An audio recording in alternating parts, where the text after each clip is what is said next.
morning, everybody. Excellencies, allow me to deliver my short message in French, one of the official language in my country. Distingué ambassadeur de la République de la CARICOM, ici présent au Mexique. Distingué représentant du corps diplomatique, distingué représentant du gouvernement de la République du Mexique, mesdames, messieurs les représentants des organisations internationales, mesdames, messieurs,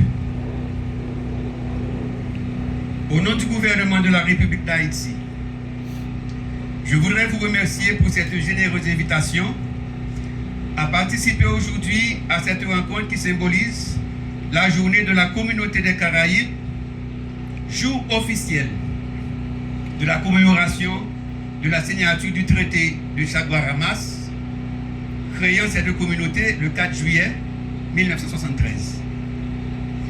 Au fil des ans, la CARICOM s'est révélée être un exemple encourageant de coopération mutuellement bénéfique entre pays amis, au service du progrès et du développement de toute la région des Caraïbes.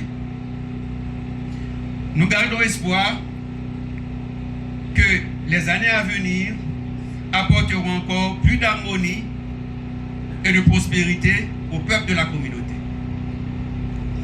À cet égard, la République d'Haïti, membre de la CARICOM, salue avec intérêt les initiatives et engagements de la communauté caribéenne dans la recherche d'une solution définitive et durable à la crise haïtienne.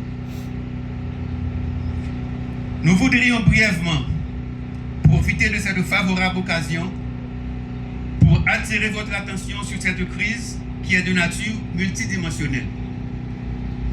La violence persistante des groupes armés continue de provoquer des crimes odieux, tels que les assassinats de citoyens, la destruction d'infrastructures essentielles,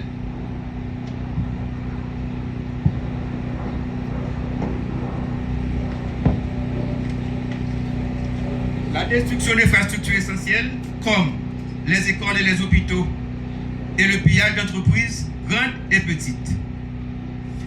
La situation a engendré près de 1,3 million déplacés internes, exacerbant la crise humanitaire et économique et mettant près de la moitié de la population en situation de famine.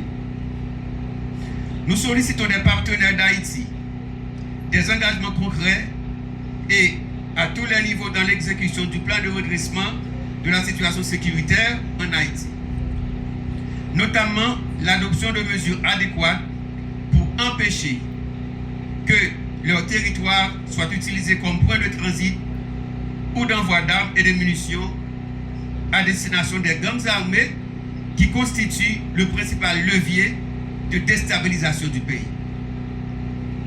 La situation qui prévaut en Haïti est un exemple concret des conséquences désastreuses de la criminalité transnationale.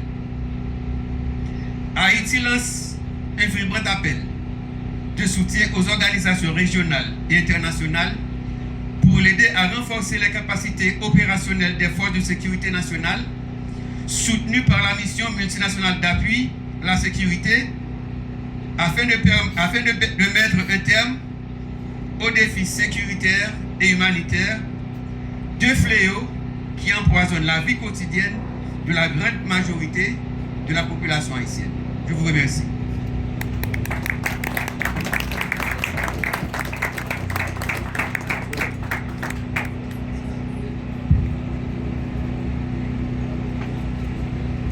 Muchas gracias por sus discursos. Para cerrar esta ronda de intervenciones, damos la bienvenida a la embajadora Raquel Cerures Meque, subsecretaria para América Latina y el Caribe de la Secretaría de Relaciones Exteriores, quien nos dirigirá unas palabras. To conclude this round of remarks, we welcome Ambassador Raquel Cerures Meque, Undersecretary for Latin America and the Caribbean. Thank you.